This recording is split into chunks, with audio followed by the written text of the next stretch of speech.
Hello students, welcome back to Resolution Study Point. Today we are going to discuss second unit of paper enzyme and medicinal chemistry. Okay, and the topic is drug design. Drug design वाले topic को आज हम discuss करने वाले हैं। तो firstly बताइए मुझे ड्रग डिजाइन होगा क्या। देखो इसके नाम से ही पता चलता है कि ड्रग का डिजाइन करना मीन्स ड्रग की डिस्कवरी करना। अब देखिए जैसे कि हमारे पास एक ड्रग है, very well and you all know that paracetamol एक इम्पोर्टेंट सी ड्रग है। जब भी किसी को फीवर हो जाता है तो जो डॉक्टर है वो पैरासीटामोल की टेबलेट दे देता है। ठीक है, तो ये पैरासीटामोल आई कहाँ से होगी, बनी कहाँ से होगी, इस पैरासीटामोल को बनाने के लिए कौन कौन से स्टेप्स फॉलो करने पड़ते हैं, ये सब हम पढ़ने वाले हैं ड्रग डिजाइन वाले चैप्टर में। तो बेसिकली कि ड्रग का डिजाइन कैसे किया होगा, कैसे हमने जो बिल्कुल स्टार्टिंग कंपाउंड होता है जिसको हम प्रिकर्सर बोलते हैं, कैसे प्रिकर्सर फाइंड आउट किया होगा, क्या क्या उसमें मॉडिफिकेशन किए होंगे, कैसे कैसे जो आपकी ड्रग है वो किन किन फैक्टर से अफेक्ट होती है, ये सब हम इसमें पढ़ेंगे। Okay, so let's get started. Firstly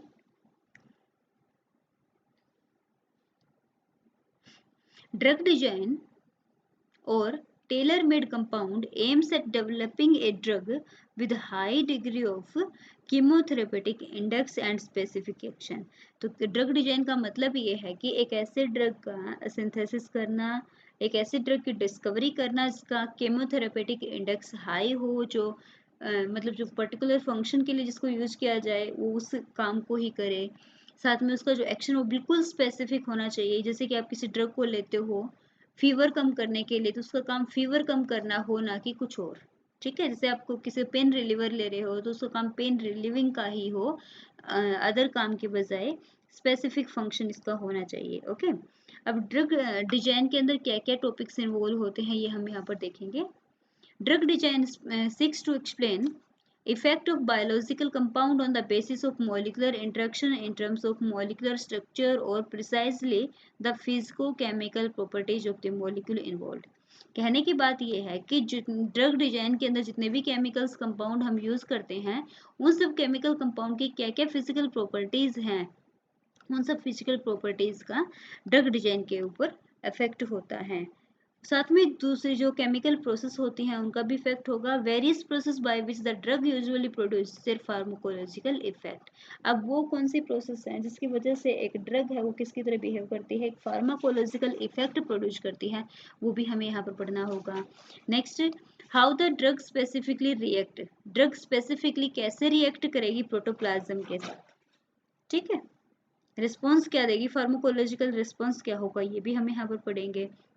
how long the drug usually gate modified, और ड्रग को हम कब तक मॉडिफाई कर सकते हैं, या फिर ड्रग का एक ऐसा पार्ट जो मॉडिफाई नहीं किया जा सकता उसको हम कैसे एलिमिनेट कर सकते हैं। लास्टली हम डिस्कस करेंगे probable relationship between biological activity and chemical structure, कि जो ड्रग है उसकी केमिकल स्ट्रक्चर और बायोलॉजिकल एक्टिविटी में क्या इफेक्ट है। तो हमने कुछ जो हमारा कोएंजाइम वाला चैप्टर था उसमें देखा था कि जैसे आपके पास बहुत सारा बड़ा एक मॉलिक्यूल है, स्ट्रक्चर तो है PQR। अब अगर ये PQR एक ड्रग है जिसको जैसे मैं मान लेती हूँ एंटी मलेरियल ड्रग है ये, अब इसका एक ही तो ऐसा पार्ट होगा ना जो ये एंटी मलेरियल प्रॉपर्टी रखता होगा। जैसे कि इसका क्यू पार्ट जो है एंटी मलेरियल प्रॉपर्टी रखता है, तो हमें क्यू पर फोकस देना है ना कि आर और पी पे। ठीक है, तो इसने यही बोला कि स्ट्रक्चर, केमिकल स्ट्रक्चर और बायोलॉजिकल एक्टिविटी के बीच में क्या रिलेशन होगा ये हम यहाँ पर डिस्कस करेंगे।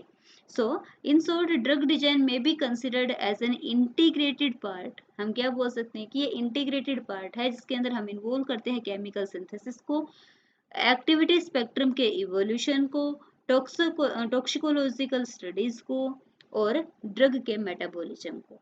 ठीक है, क्या क्या कि ड्रग को सिंथेसाइज किया, उसके बाद ड्रग के अंदर क्या क्या इवोल्यूशन हो सकता है, उसकी टॉक्सिक इफेक्ट क्या है और वो मेटाबॉलिज्म क्या है उस ड्रग का, यहाँ तक हमें पहुंचना है ड्रग डिजाइन वाले चैप्टर में। ठीक है, नाउ एनालॉग एंड प्रोड्रग, दो इंपॉर्टेंट टर्म्स यूज होती हैं मेडिसिनल केमिस्ट्री में। एक का नाम होता है एनालॉग्स, दूसरे का नाम होता है प्रोड्रग्स। दोनों जो यहाँ पर ये टर्म है, इनका कंसेप्ट क्या है, क्या मतलब होता है इसका, ये हम यहाँ पर देखेंगे. So in the course of drug design the two major types of chemical modifications are achieved through the formation of analogue and prodrugs. Pro means पहले, ड्रग से जो पहले का कंपाउंड हो उसको तो प्रो ड्रग बोल देंगे. और एनालॉग का मतलब ये है कि जैसे ए आपके पास एक विटामिन B1 है, तो ए के जैसा ही एक और कंपाउंड हमने सिंथेसाइज कर लिया बी. ठीक है, तो ये क्या है, इसका एनालॉग हो गया है. So an analog is a normally accepted as being that modification which brings about a carbon skeleton transformation or substituent synthesis. For example, oxytetracycline, demo, demclocycline, chlorotetracycline, transdiethyl स्टिबिस्ट्रोल, इन सब का जो एनालॉग होता है वो क्या माना जाता है, ओइस्ट्रोडायोल. मतलब देखो 4-5 ड्रग है, लेकिन इनका जो एनालॉग है ये सिर्फ एक सिंगल कंपाउंड है. ठीक है, तो एनालॉग क्या होता है कि एनालॉग एक कार्बन स्केलेटन तैयार करके देता है कि जब इस कार्बन स्केलेटन के ऊपर आप मॉडिफिकेशन करोगे तो आपको जो रिक्वायर्ड ड्रग है वो आपकी मिलती जाएगी. नेक्स्ट टर्म जो आती है उसको हम बोलेंगे प्रो ड्रग. तो प्रो ड्रग का क्या मतलब है भाई, ये देख लेते हैं.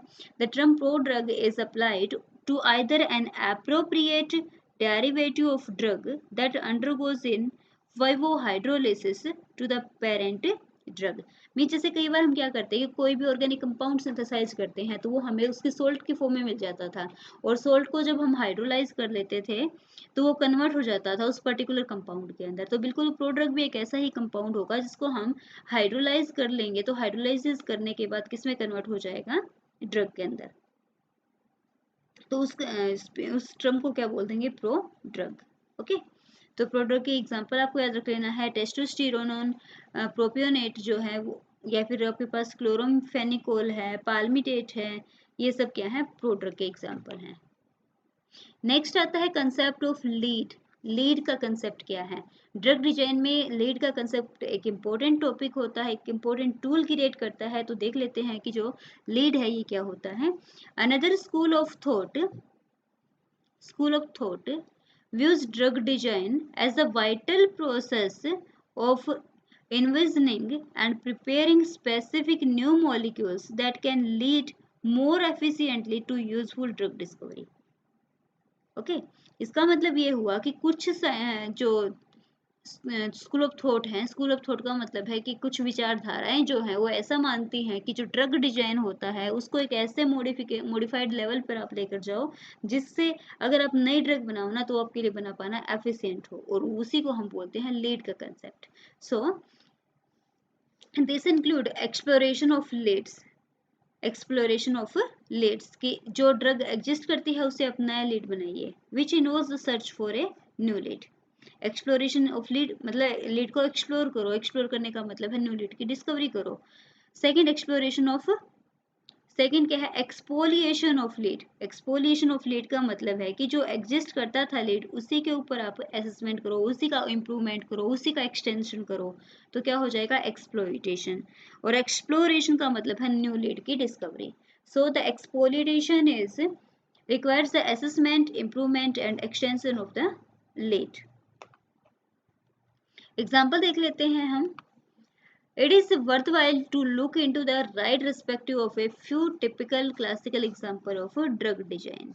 देखो ड्रग डिजाइन क्या है ये हमें थोड़ा सा समझ में आया. क्या समझ में आया कि ड्रग डिजाइन के अंदर हम नई ड्रग कैसे बनाई जाती हैं, क्या क्या स्टेप्स को फॉलो किया जाता है, क्या क्या इसमें टर्म्स यूज होती हैं, ये सब डिस्कस किया. अब मैं एक एग्जाम्पल देकर आपको समझाऊंगी कि नई ड्रग कैसे हम सिंथेसाइज कर सकते हैं. एग्जाम्पल के लिए हमने नारकोटिक एनाल्जेसिक का लिया है. ठीक है, जो नारकोटिक एनाल्जेसिक है, जैसे कि मैं स्ट्रक्चर से आपको इसमें बता देती हूँ. तो आपके पास एक मॉर्फिन नाम का नेचुरली अवेलेबल कंपाउंड था. उस मॉर्फिन के अंदर आपने कुछ क्या किया, कुछ चेंजमेंट किया, और चेंजमेंट करने के बाद आपको पैथिडीन नाम की एक नई ड्रग मिली. तो ये इसके लिए क्या हो गया है, ये मॉर्फिन इसके लिए प्रिकर्सर था. यहाँ से आपने एक एनालॉग बनाया, एनालॉग से बना करके आपने क्या बनाया, एक ड्रग बनाई है. ठीक है, तो यहाँ पर इसने डिवाइड किया कि जो आपका एक्जिस्टिंग कंपाउंड था ना, उसके जो फंक्शनल ग्रुप थे उनको अलग अलग इसने डिवाइड कर दिया, और जो नॉन एक्टिव पार्ट था उसको भी डिवाइड कर दिया। फिर इसने क्या किया कि जो इसमें ऐसा कौन सा पार्ट है जिसके केमिकल जिसको रिप्लेस करते हैं न्यू ग्रुप के साथ, तो उसकी केमिकल प्रॉपर्टी को एसिडिक बेसिक नेचर का इफेक्ट होता है, तो उसको इसने फाइंड आउट किया और उसके बाद इसको मॉडिफाई किया गया। ठीक है, तो ऐसे बहुत सारे ड्रग होंगे जिसको हम यहाँ पर मॉडिफाई करेंगे।